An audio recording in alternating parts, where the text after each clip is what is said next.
Good afternoon and warm welcome to the show as CD Hot right here on Active Citizens. My name is always Ifoma Oji. So this afternoon, 4 striking stories with one common thread: power, responsibility, and the everyday Nigerian caught in between. From teachers allegedly pressured into party politics to political privilege at 40,000 feet to a church brought down by bulldozers.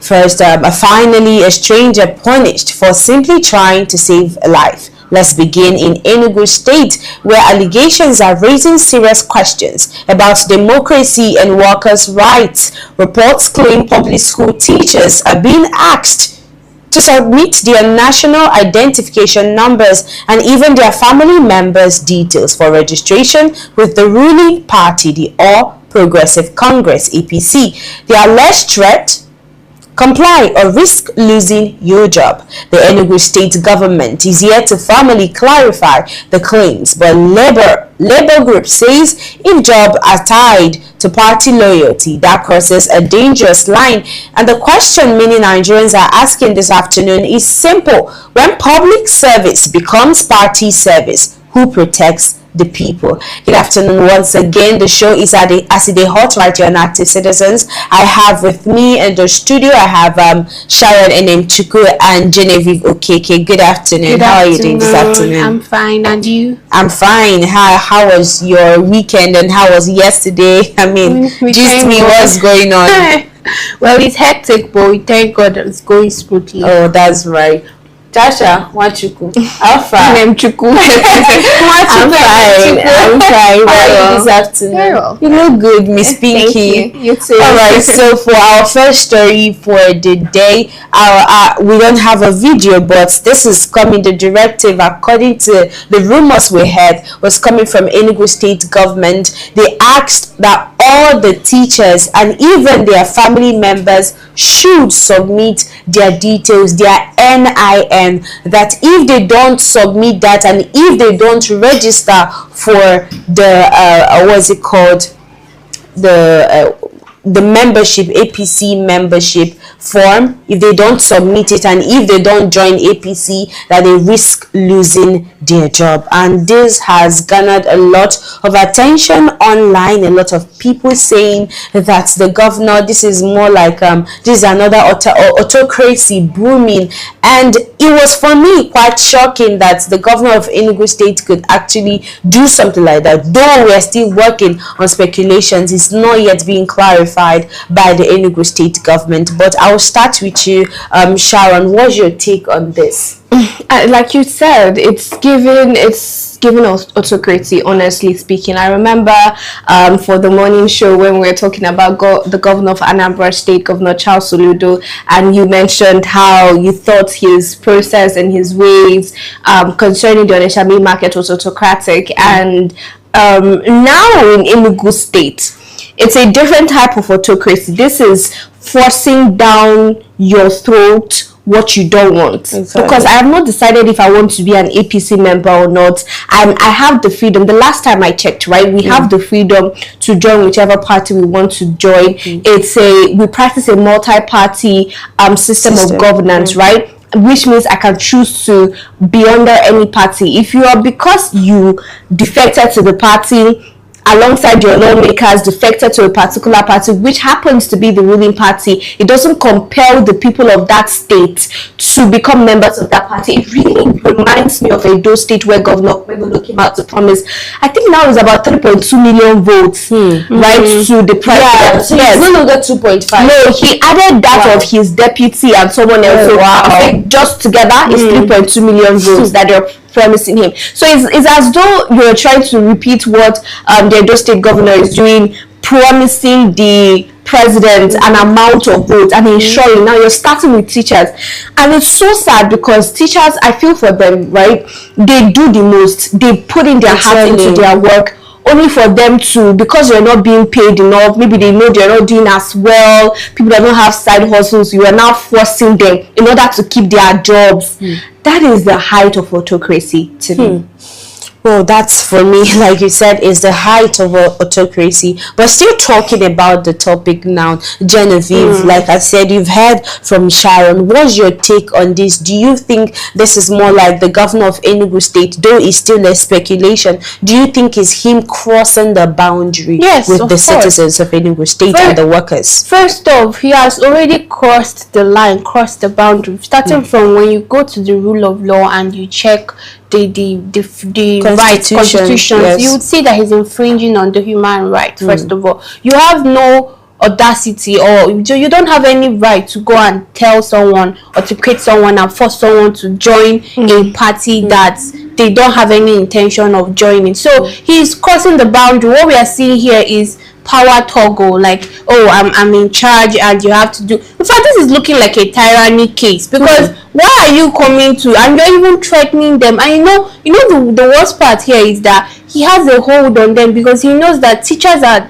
less appreciated for what they do. So they know that okay, this 100,000 let me just join, or I'll join. It's just as long as I'll have my job, let me just join it. And this is the height of it. Like, this is what we are talking about in Nigeria.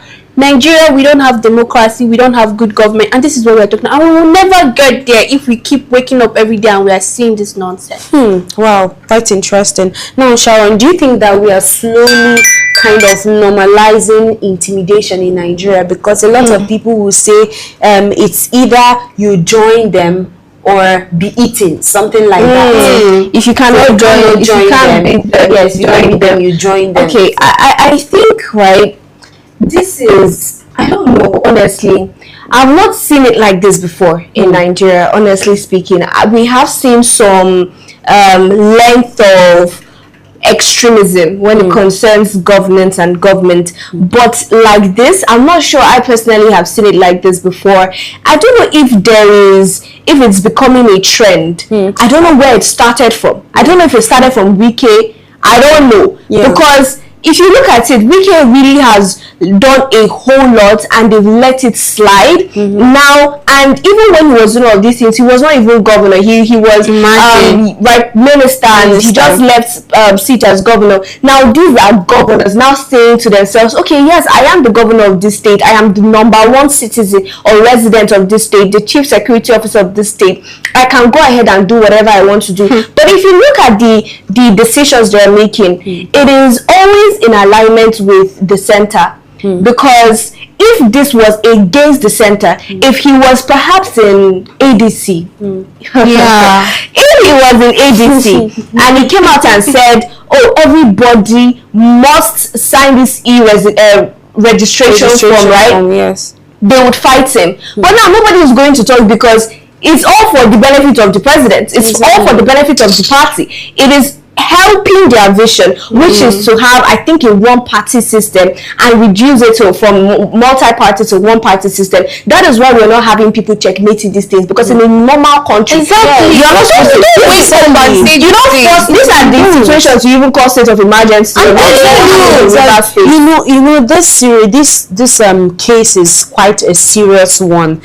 Like both of you are saying now, this is autocratic for me in nature, and in recent times I've not seen somebody doing something like this. This is the first governor that I've heard that did something like this, and it's quite shocking. But in APC now, we've had over 31 governors, remaining 5 now out of the 36 states in Nigeria that have joined this APC. And a lot of people are saying that the whole thing is all about persuasion, that all of them were persuaded by the government. Some of them were promised appointment and the rest of them, and that is why they are all joining APC. But to come and start telling teachers or persuading teachers, coercing teachers to join the party.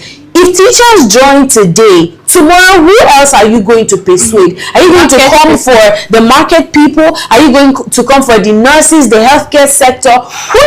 Why do they even start with teachers? I don't really. Why they start with teachers? Because teachers kind of, when it comes to education, grooming, and so many other things, I think teachers are at the heart of it all, because for every profession, they have to go under a teaching. You have to go under being learned. You have to go under schooling. So teachers are like the easiest and the most largest, because like in UNIZIC now, in the university, education is one of the biggest faculty. So teaching has a lot of people, even people that are not qualified teachers. It's an easy job to get in a way. So I think it's like, okay, they are the easiest target, and also it's the type of job that they pay, the job status, how to get the job. It's something that you can get easily in a way. So they would want to, and you know that if you leave, they can always get somebody to replace you. Exactly. So I mean, they're trying to use it to infringe on them, that if you don't sign this thing, you lose your job. And you know there are so many unemployed people in Nigeria. It's really quite sad. Now, still talking about this topic now, I saw the comment section and somebody said that the lady or the girl that exposed this to the world is in a hot soup. A lot of people are saying that the mother stands a chance of losing her job. And I just want to ask, if this whole allegation, this speculation is being proven, do you think there should be legal consequences for the governor of Enugu State? That's number one. And then number two, do you think that there is a way these workers can actually resist the government without risking their livelihoods or their jobs? In a normal country, in a working country, yes, I would answer yes, that there is a way that the people can stand their ground and say no. And like I said in the morning, the last hope of the common man is the judiciary. So that's where I'm going to. That's why I said in a working country. Big question mark. Because where did they start from? Is it the judiciary that is already compromised?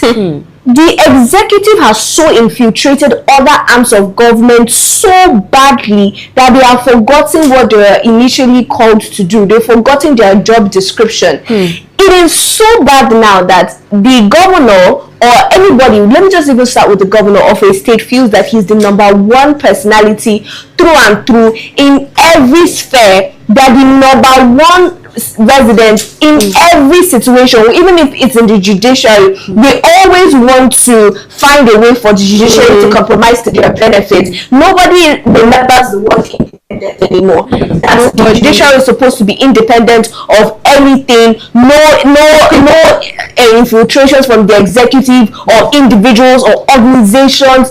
Nothing. Is supposed to be neutral and transparent. So I just feel badly for them, because except they're going to do what Anambra State is doing. Except that, because it's almost the same thing that happened in Anambra State, where the governor came and insisted that everybody resumes market as usual, which I understand, right? It is to get people to build up the economy of Anambra State like it used to be.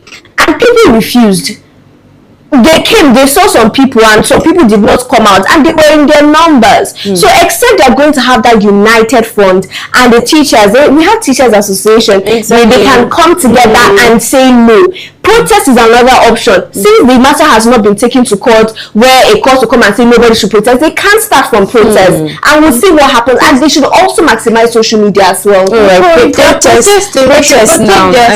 I mean, protest now is more like risking their lives, because we've seen, in recent times, people coming out to protest, and a lot is either you're imprisoned.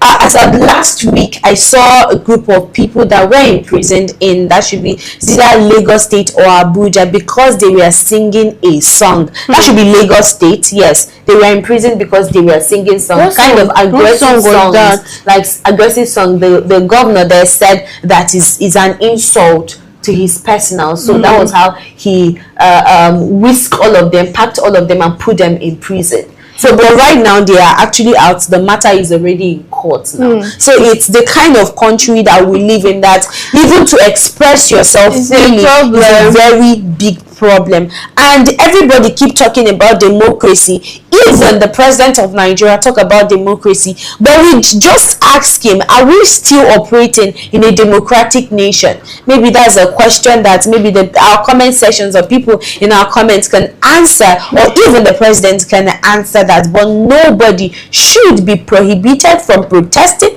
Nobody should be coerced or forced into registering for any party out of their own will. If they want to join any party, let them purchase the form, fill out the form, and submit, and know that I did this myself. Whatever turns out, there is no problem. I will bear the consequences, but not, I mean, this whole autocratic nature of persuasion. But let's move over to an interesting story still on the labor market. Now, a viral post showing Adams Oshiomhole, former Edo State governor and an ex-national chairman of the APC, boarding what appears to be a private jet, has stirred mixed reactions online. Nothing illegal here, at least not on the surface. He could have chartered it. It could be privately funded. But here's why Nigerians are upset. This is a country where salaries are delayed, food prices are rising, and many cannot afford a commercial flight. So when politicians appear surrounded by luxury, it feels disconnected. And the real question is not, can he fly the jet? It's, should leaders in tough times look this comfortable? Now, this particular video gathered a lot of reactions online. I mean, this man we're talking about, the former Edo State governor, was once in the labor market. He was once a servant of Nigeria, civil servant of Nigeria, once the president of NLC. And we know what is going on in Abuja. We know what is going on in Lagos. A lot of protesters and other parts of the country, even Enugu State here that we're talking about, the leader and the teacher's salary that is going to be withdrawn if they don't submit form or join the registration. But let's talk about this whole thing going on here. It's as if, because a lot of people are saying that for somebody that was once the president of the union NLC, that how is it that he's able to comfortably showcase the video where he was enjoying himself in a private jet, while Nigerian workers, the laborers, are busy protesting for their rights? That is he not supposed to be supporting them? Is he not supposed to be more like advocating for the laborers' rights? But I'll start with you, Genevieve. What's your take on the video? Well, first off, I think I would say there was something you said and I wanted to say. Leaders are when it comes to bearing pain, I think the leaders have higher share of it because they are the leaders. Whatever is disturbing the people, like in a community, the king now, whatever is going on there, is the king that falls more on his shoulders because he is like the god that the people see. He is the one that they look up to solve a problem. So now that we are in Nigeria, like this country, most of the leaders they're supposed to, it's not like we are asking them to come and experience what we are experiencing because obviously they are on a benefit, so it's very, very hard for them to experience what we're experiencing. But for them to relate with us, I mean, they find it difficult to relate with us. And one thing about our politicians, the people in seats, they see politics as my own benefit for only me, because that's what this video is saying. I mean, if it's someone that has that is empathetic about the citizens and what they are going through, I don't think we are going to be seeing so much, enjoy. It's not like nobody should enjoy, but if we are together, I don't think we're supposed to be seeing all this, so much excitement when we are hearing almost every day. We get to hear at least, if there is 10 news, 8 of it to be bad news. So it's we are not in the time where people are supposed to come and be flaunting their wealth in front of someone. There's one statement I used to hear: if the dress you're going to wear to a church is going to make someone feel like they're sad, maybe you should rearrange it, reposition it. Nobody is saying you should not do what you want to do for yourself, but also put it in mind, how will someone else feel? Someone that doesn't have that, how will they feel when they see you on that thing? All right. Now coming to you, Sharon. We discussed yesterday about I said Adams Oshiomhole, that should be Minister Wike, the FCT minister, where he acquired a new Maybach after acquiring a Rolls Royce. And this time around, according to what you said, he wasn't hiding. He was proud to, you know, showcase it to the world. And remember that the workers in FCT protested as our last week about their salaries and their wages that are unpaid, and he went ahead to post this video. And we are seeing the same thing now happening again with Adams Oshomole, who was once the NLC president, coming out to showcase, I don't know whether it's his private jet, I don't know whether he chartered it, but imagine seeing this in the what's it called, on social media. Now, do you think that a leader can truly connect with the struggling citizens, especially the laborers, while living extravagantly? Not really. You know, this is why when Oshomole came out to say that food prices have dropped, he said that food prices are now very affordable, very cheap, and all of that. And I remember saying, it seems as though there are two different countries in one. There is a part that we don't know about, and another part where our politicians are living, and that is the part where I'm seeing the remarks from Oshomole concerning this particular video, and he's saying you can't have the same experience from 30,000 feet in the sky, and I do agree with that. And you know, just to clarify that, it was not, this video we're seeing did not come from Oshomole. It was coming from his wife. So it's the type of things ladies do. Maybe they go out with their man and they are making a video. Just that this one is, they're not in a car, they're in a private jet, and that is where we're getting this video from. And you know, it's just the fact that even though he was not the one that actually came out to post this, it is undeniable how fly these politicians are living. And that is why when they say certain things, you can't really blame them, because they're living in a different world. I heard the other day, when we were talking yesterday we were talking about electricity tariffs, and why the government increased electricity tariffs because it was too cheap and we were abusing it. We didn't understand consumption management, what they came out to say. Now, we need to understand that cheap is subjective. What I call cheap is not what the next person is going to call cheap, right? What I call good is not what another person. We have different standards, and although a majority of us have similar standards, or okay, this is expensive, this one is not expensive, the other people there, imagine spending 20k on a haircut, and it's nothing for you. It's even cheap. Yes, it's cheap. Oh wow, where I went to the other day was 75,000. Where did you get it for 20? And now hearing someone complain of haircut that used to be 1.5 is now 5,000. Exactly. It's going to sound weird. It doesn't make sense. So I think that because of how extravagant they can't relate with us. They can never. Quite true. I love how you were able to analyze the entire thing. Yes, I said it in one of our shows when we discussed about this electricity tariff. I said that those people have gotten too comfortable that they can't even relate with Nigerians. They can't even relate with people that sell things in Obete main market. Let me use that. At least all these villages, they can't relate, and they can't feel the realities people face every single day. And I don't think he even flies on the road. I think maybe he flies everywhere he goes to, because if he does, he's going to see people hawking in the streets. Ask these children, how were they able, are they going to school? How are they able to stand on the road under the sun, which is something that these people can never ever in their lives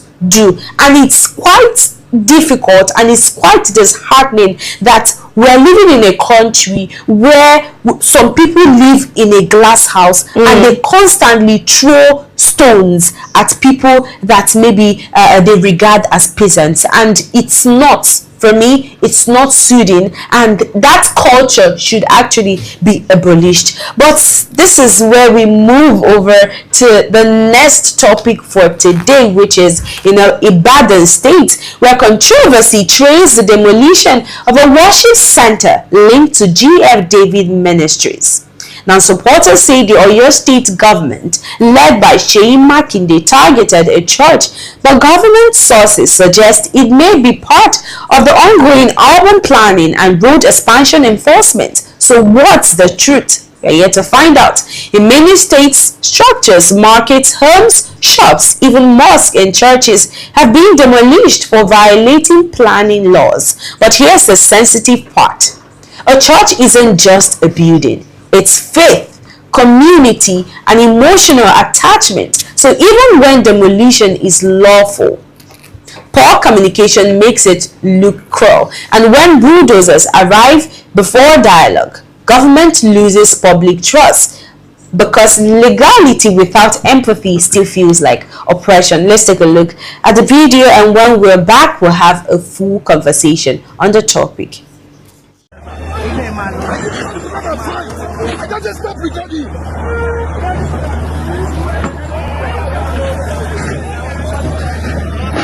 Move away from there.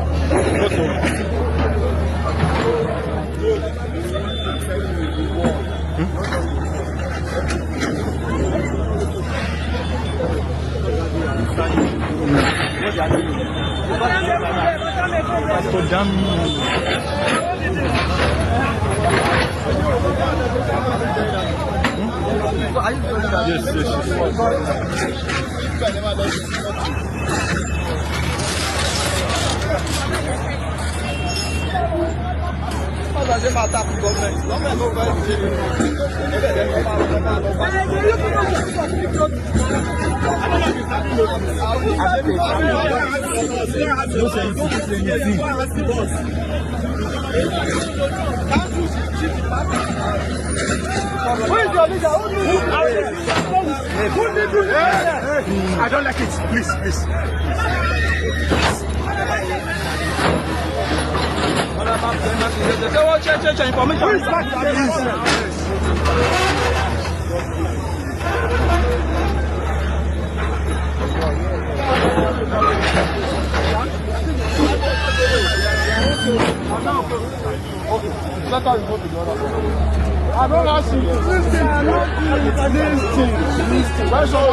Show is still Aside hot right on active citizens, and we just watched the building church that was demolished by the Lagos state government, the Oyo state government. Though it's still speculations, we are not yet certain, and the government of Oyo state is yet to confirm this particular incident. But I think this is quite disturbing, because it's sensitive in the sense that this has to do with, faith, people's communism and the rest. And I'm just going to start with this question. I'll start with you, Genevieve. The questions that people are asking now is, if this was actually given a fair notice, if the church was given a prior notice before the demolition, and do you think that even if they were given a prior notice, do you think it was still right, bringing sentimental belief now because of what church stands for, the Church of God and the rest of them? Do you think it was still fair for the governor to pull down the building? It is going to be fair if the governor, they were giving not appreciation, they were giving a compensation, maybe fee, something like that, maybe for them to move over to another place, to get another place, or they provided another place for them to continue their worship. But it's unfair if they just came and demolished it like that, not forgetting that, when they do this demolition, I tend to ask these same people, if they legally acquired that land, they pay tax, they get their C of O or C of O, they get that, they get all those things, all those necessary documents, they acquire it, they pay the landed agencies, they do all this, and all of a sudden they are going to get demolished for what? And prior to knowing the government, we know that it's really hard for them to give you quick notice on time. No, their quick notice is tomorrow, today in the evening, tomorrow in the morning, they are come to demolition. Sometimes at night, exactly. So, and it's quite scary and suspicious, because why would you be coming to demolish people's property at rural times? No, this is very sad. I feel like before the government takes up act of yes, maybe they have a good plan for it. I've said it before, if you have a good intention, but the way you're delivering that intentions is not nice, the person that you're giving it to will not take it as a good intention. I think what you're trying to say now is, before you do something take 2 steps backward, rethink and see if this was actually done to you, how would you feel? Take it, or how would you feel? But still coming to you on the topic, Sharon, I want you to tie your take on the story now. And do you think that demolition is becoming forceful and insensitive in Nigeria? Honestly, the fact that this is still unverified, we've not really heard from the Oyo State government as to what exactly, why this church was targeted. I don't know if other properties in that area as well was demolished. I don't know what happened, and as per notice, I don't know if notice was given before time. I don't know if the building, because it's not the first time. I've also seen in Lagos where a building was demolished, right? I've seen a church building, a whole church building, which was actually the church we used to attend while growing up, was demolished. And you know, this was because where the church was situated, the Lagos State government wanted to construct a road. It was too close. I don't know how to explain it, but it was just going to be impossible to do what the government wanted to do on that road, and they took it down. Now, I don't know what exactly is the story behind this, what the plan of the state government is, because also from Lagos State government, during the Makoko demolitions that people were complaining about, he came out to say that some of these buildings were on top of the power lines, and which is risky. It could get people killed, right? And this was the reason why they had to demolish it and ask people to leave. And he said in his defense, he'd been sending notice out, but I don't know the time span of that notice. So that is why I can't really give the type of statement I would love to, because I don't have the full information as to what exactly happened. But if the question about whether it has become insensitive, to a large extent, you can say that. Okay, now coming to you, Genevieve, we've seen last year, I'm just going to make it more relatable, apart from all the years we've seen demolitions, but in Abuja FCT, we've seen Minister Wike revoking people's properties, and we've heard a lot of rumors and allegations against him, saying that he took this land and he gave it to some other persons. He sold it to some of the other persons. Some he gave to his sons. Like he transferred the ownership to his sons. And I'm just going to ask, this attitude or this tradition of when you get to power, you unleash maybe the pain you felt years that you're yet to accomplish a lot of things in your life. Let's talk about that. How do you think that these public office holders are supposed to be conducting themselves when they get to office? Do you think that when they get there, unleash your pain, take the opportunity, make sure that you loot everything till your tenure ends? Or do you think that they should have empathy and do what they are supposed to do? First off, I think that there is nobody that will enter into power and not, want to take something. There is nobody, even me that is sitting here, I can't say, oh, I'm not going to come. I can't say I'm very, very perfect. I won't vouch for myself. But what I'm going to vouch for is my discipline, how I think. Do I consideration, understanding? I think that is what the politicians lack, the greediness, because it takes a man with wisdom to navigate how he's going to handle something. So most times these people they don't know how they navigate things. I would not want to mention names, but there are prominent leaders that we know that have had a good track record. Let me tell you, if they tell you that those people have siphoned money, you will not believe. But you don't come out to see them show an extravagant lifestyle or trample on people, because what I keep seeing here is the politicians, the leaders, because they get to acquire so much wealth and all those things,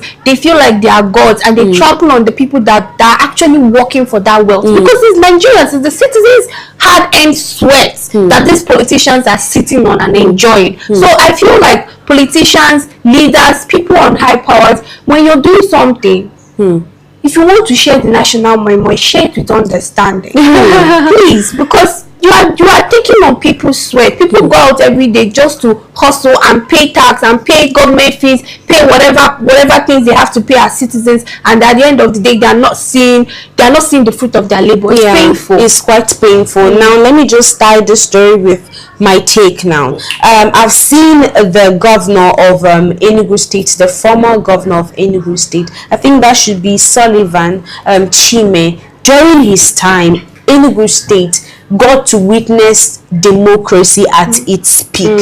A lot of people had the liberty to, do a lot of things. A lot of people were employed, roads were built, maintenance of the already existing structures was, in place. And when he finished his tenure, a lot of people said, that he looted.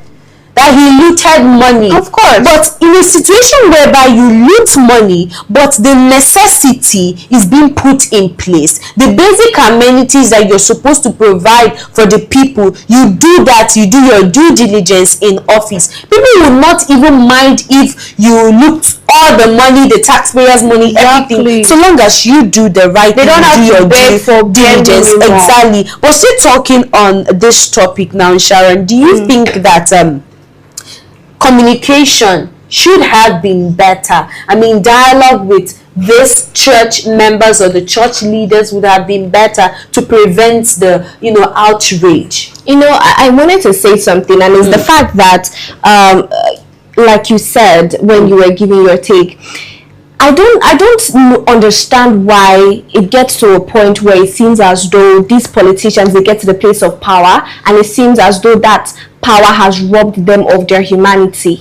So they are now a politician first instead of being humans first. And I understand that we need to put things in place. We're working towards urban development. We're asking for infrastructure. Let's be honest. We're asking for infrastructure. We want to see these things happen. But it's like the child that you tell, I need you to come very early every morning at so time by 6 a.m. and the child, because of that, starts disturbing you by 4 a.m.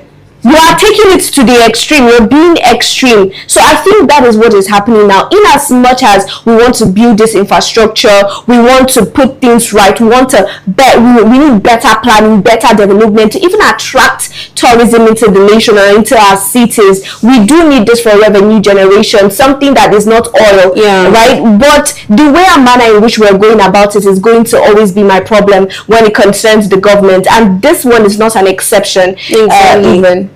Still talking on the topic, I'll just generalize this by saying that, just like I always say, it's quite sad that this continue happening. And you mentioned something about investment. The international body is watching. They are like, they have spectacles. The way you go to Google and you search, once they click Nigeria, a lot of things, negative things about Nigeria will pop up. And if I am an investor and I see such a thing, and the president of the country is telling me that there is no corruption in the land, that there is security in the land, that the reforms that he wanted to enforce during his time is already put in place, and I watch these videos, see all these things, God, I'm going to be deterred. I will never, and I'll make sure that none of my friends invest in such a country, because a country that people are grappling with insecurity, people are grappling with inflation, even people that are laborers are even scared that one day they might even lose their jobs. They are not even paid. They work transport every day, but pay me my monthly salary is a problem. When I demand or protest, you said that it is frivolous. When I protest, it's either you tear gas me, or you shoot at me, or you do other sort of things to me, you imprison me. When is all these things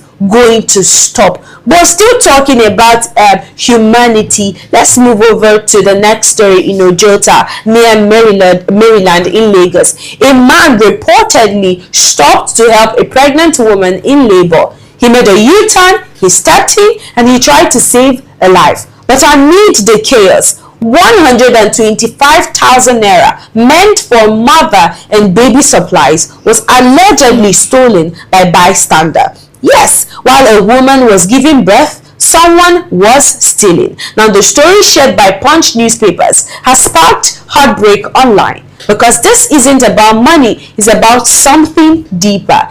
It's if good Samaritans gets punished, next time who will stop to help?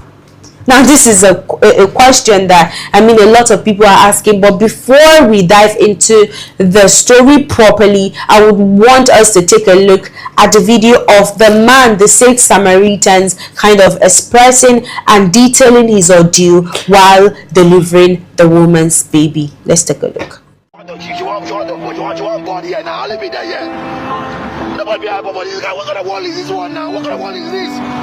Trying to pass the woman, she held my legs. She collapsed, and I used God's detergent to wash, sterilize my hands, because you can see I'm a mechanic. I fix cars for a living. My nails are always dirty.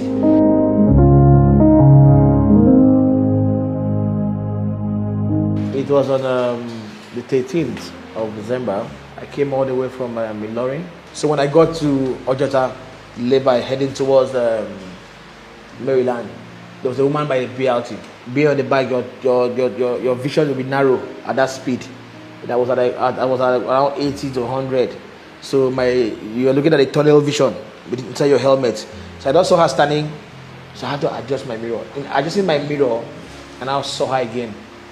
I had a good look of what was happening to her. She was like in distress or something, or she lost something.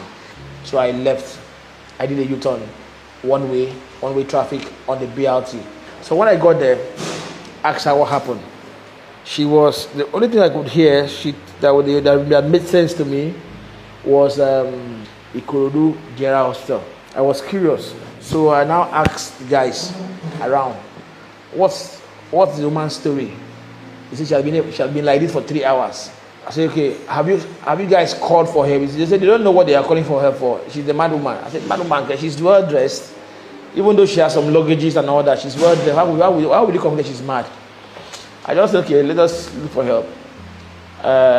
Ikeru just about, okay, let me call Uber. So when I turned back, she lifted her clothes up. That was when I saw her stomach. I said, this one is pregnant too. So the pain comes, the pain goes, the pain comes, the pain goes. But the pain came permanently, So I now touched the womb. The womb, like something was moving inside the womb. I said, this one is in labor. I cannot wait for the Uber. And I was like, okay, let's call. Because I asked them, have you guys called the emergency? They've called the emergency even before I arrived. That was 3 hours ago. So I said, have you called the emergency? And I went back and I called the emergency myself. I did like 30 minutes before they picked my call. Told me they were coming. I told them where I was, they were coming. I waited. So in the course of my waiting, let me just wait in vain. Let me do something. Okay, please, somebody help me get a vehicle. Since she said it could look down to the hospital, that means she might have been doing antenatal or whatever there. So some boys around said, okay, they will help me get a vehicle. They went across, came back, told me that the vehicle was on the loading pit. Before he leaves the loading pit, I must pay full passenger load so that they know that they are going to carry me and the person to the corridor. I said, no problem. How much is it? The guy said 25K. I gave them the money. Those guys left my money. Did not come back. At this point in time, the woman removed her clothes herself, stark naked. I was ashamed, so I tried to put on her. I carried her panties to wear. She was like in pain and all that. I gave somebody some money again to get me small, to get me drinks, because I was at that point in time. I need to taste some little alcohol. I was like being very, very tense at that point in time. And I asked her, Madam, calm down. Wear your clothes. She never had me. She was in pain. Disturbing video. Now, because of time constraint, we'll just get our takes on the story. Now, I'll come to you, Sharon. What kind of society are we living in, and what kind of society steals from someone saving a pregnant woman? A society that has lost its conscience, a society that is now devoid of human emotions, your core human emotion, which is to look after your neighbor. I remember back in the I'm not, I wasn't born then, but I remember how when, they say it's a village that raises a child, or if the child is raised by a community, we've lost that sense of community. I don't know where we lost it. I don't know when we lost it, but this particular video is a testament to the fact that we have lost that as a society. And you know that the funny thing is that in that same video, the people that did this will still come and complain that Tinubu's government is trash. Exactly. The government is not doing that for us. But the same people just switch them up, put them in that power, they will do worse than the present administration. Now, when you come out as a Nigerian and you are clamoring for good governance and you are not a good citizen, you see why God cannot answer your prayer. You see why we are not having good government, because we are our own problem. Exactly. And then Peter Obi came out to say that the politicians are the problem of Nigerians. I agree to an extent, but also Nigerians themselves, the citizens themselves are the problem that we are facing. Because tell me why this man, who is supposed to have been congratulated, awarded, applauded for the good deed that he was trying to do, is as though you are robbing the dead. Someone is dead, nothing else, and you go and still rob the dead. This is the height of wickedness in our society. God. This is the height of wickedness. And I'll start by saying, I really appreciate this young man for doing what he did.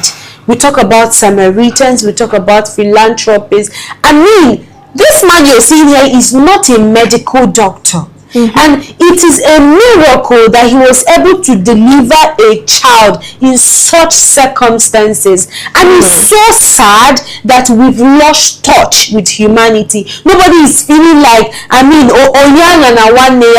not leave my brother or my sisters behind.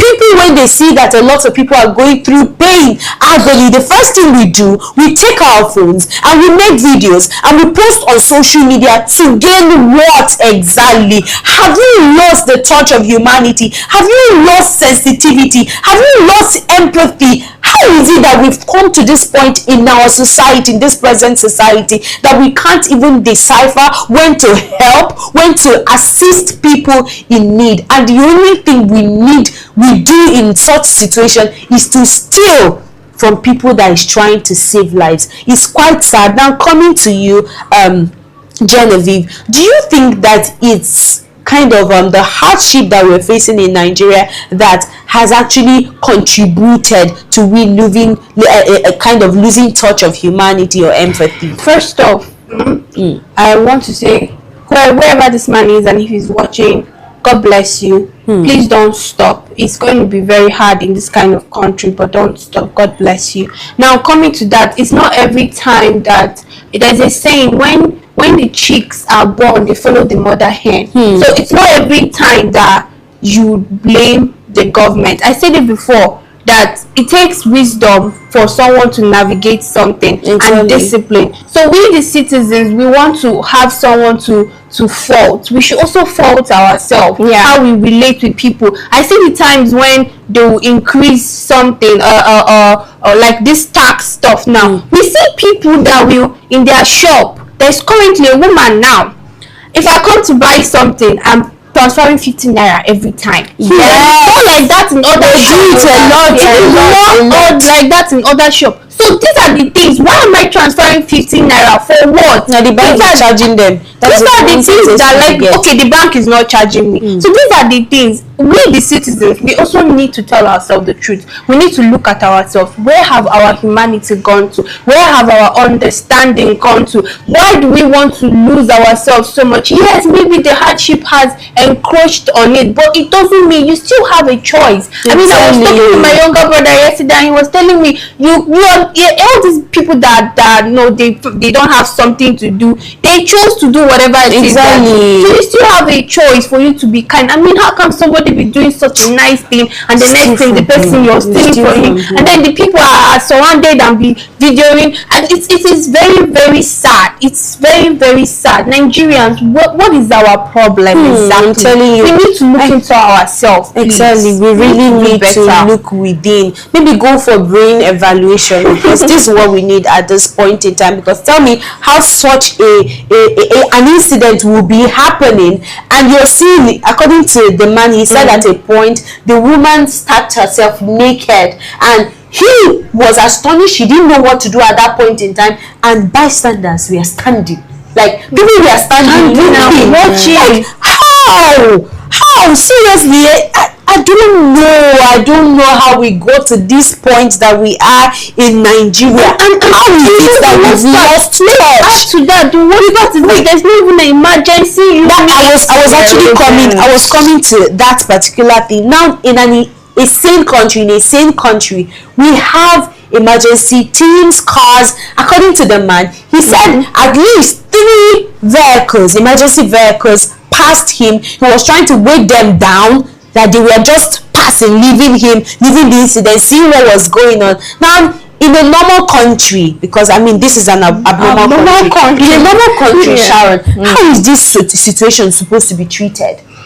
First off, right, there should be emergency units. Then in the hospitals, right, they need to be in the emergency ward. We do have emergency ward, but you have to go there. You have to take your loved one there. They can't come to where you are. So we need that emergency response. We need hospitals that are well staffed with people who know. We need paramedics, people who know how to do these things. We need vehicles. We need ambulances, because the other day we were talking about Lagos. 100 ambulances in a full Lagos. 100 in the entire Lagos. Now this is because it's Lagos State. That's why the number is high. And just to even add that, individuals contributed to that number.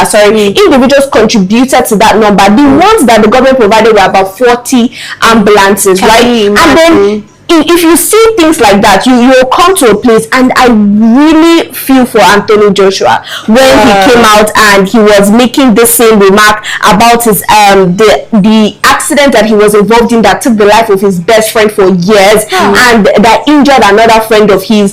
The emergency attention to accidents, road accidents, hit and run. We have nothing. Do you know what the worst part is? Let me even tell you, let's be honest with ourselves. Let me tell you the situation of things now. If you go on the road and you see someone who was attacked, you're trying to render, you know that the normal thing is to render assistance. That's why there's a caveat when we say, where has the humanity gone? The initial reaction is, if I help this person now, police will implicate me. They will start saying, what were you doing?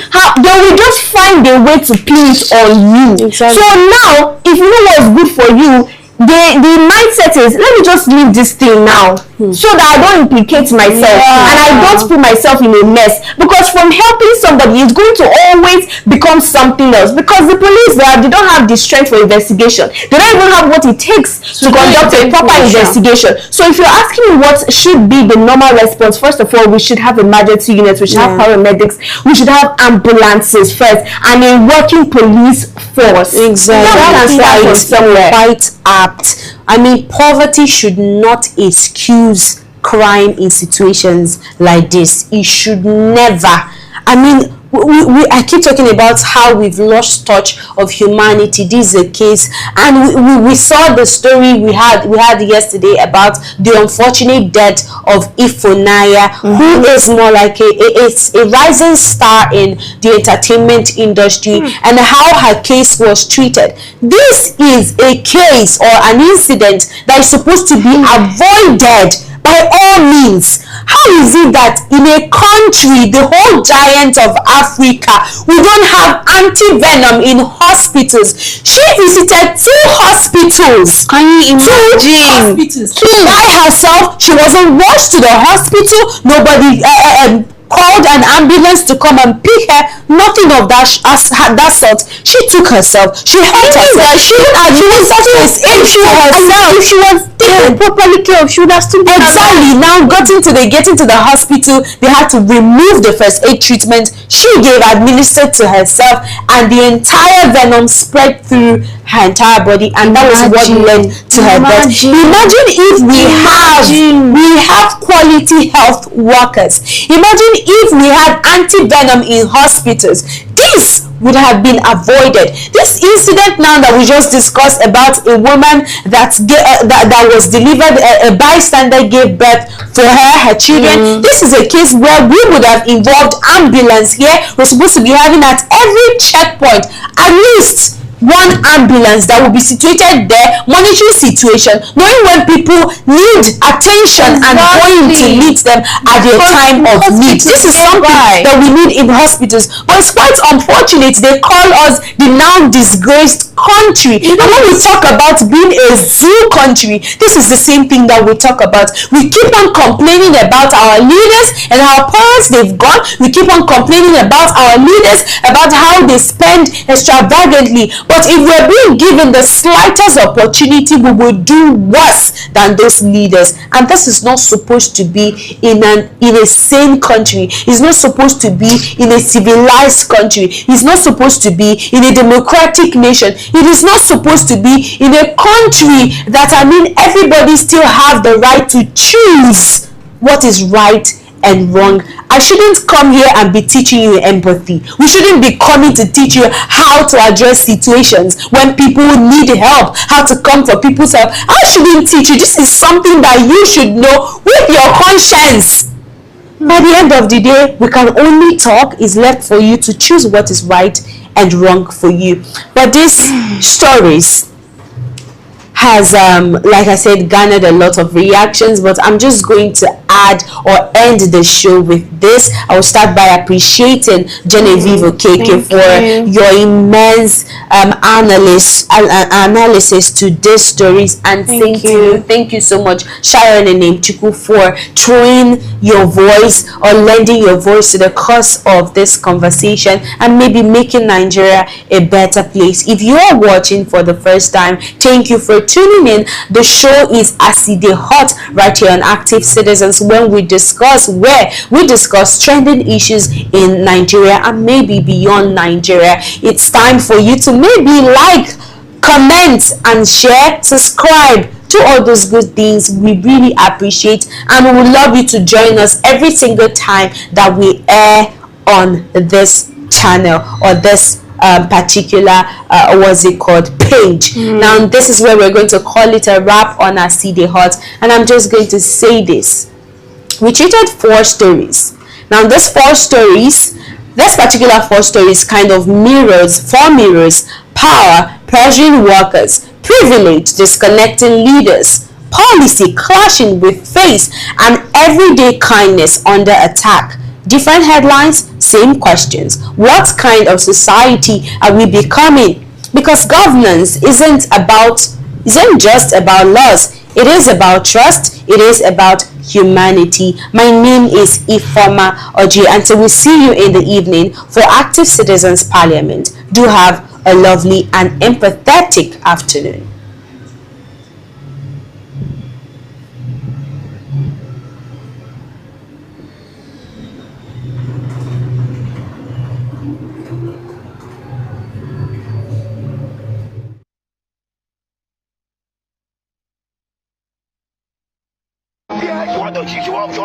You want body here now? Let me there, yeah.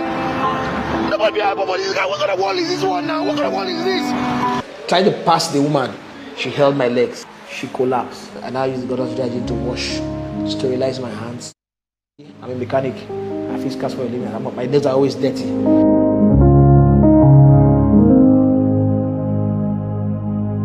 It was on the 13th of December. I came all the way from Ilorin.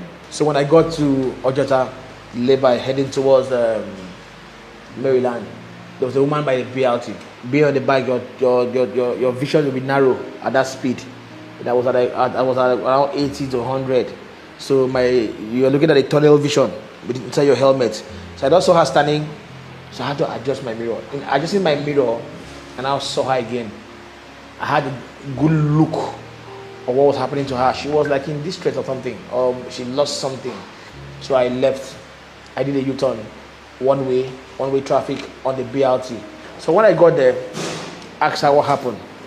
She was, the only thing I could hear that made sense to me was Ikorodu General Hospital. I was curious, so I now asked the guys around, what's the woman's story? He said she had been like this for 3 hours. I said, okay, have you guys called for her? They said they don't know what they are calling for her for. She's the mad woman. I said, mad woman, she's well dressed. Even though she has some luggages and all that, she's well dressed. Why would you come that she's mad? I just said, okay, let us look for help. Ikeru just about, okay, let me call Uber. So when I turned back, she lifted her clothes up. That was when I saw her stomach. I said, this one is pregnant too. So the pain comes, the pain goes, the pain comes, the pain goes. But the pain came permanently, you know. So I now touched the womb. The womb, like something was moving inside the womb. I said, this one is in labor. I cannot wait for the Uber. And I said, okay, let's call. Because I asked them, have you guys called the emergency? They've called the emergency even before I arrived. That was 3 hours ago. So I said, have you called the emergency? And I went back and I called the emergency myself. I did like 30 minutes before they picked my call. Told me they were coming. I told them where I was, they were coming. I waited. So because of my waiting, let me just wait in vain. Let me do something. Okay, please, somebody help me get a vehicle. Since she said Ikorodu Hospital, that means she might have been doing antenatal or whatever there. So some boys around said, okay, they will help me get a vehicle. They went across, came back, told me that the vehicle was on the loading pit. Before he leaves the loading pit, I must pay full passenger load so that they know that they are going to carry me and the person to Ikorodu. I said, no problem. How much is it? The guy said 25K. I gave them the money. Those guys who left my money. Did not come back. At this point in time, the woman removed her clothes herself, stark naked. I was ashamed, so I tried to put on her. I carried her panties to wear. She was like in pains and all that. I gave somebody some money again to get me small, to get me drinks, because I was at that point in time. I need to taste some little alcohol. I was like being very, very tense at that point in time. And I asked her, Madam, calm down. Wear your clothes. She never had me. She was in pain and all that.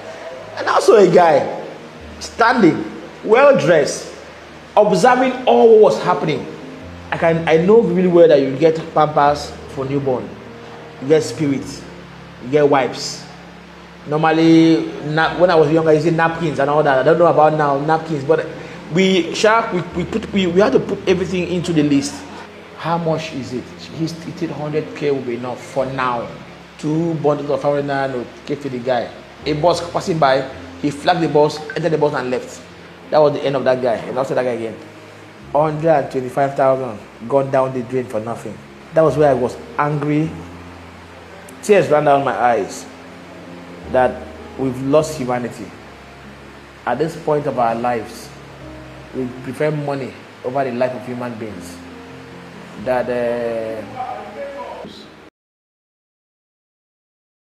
I stopped government.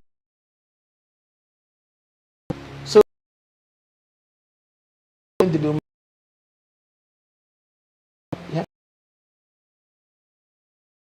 sterilize my hand.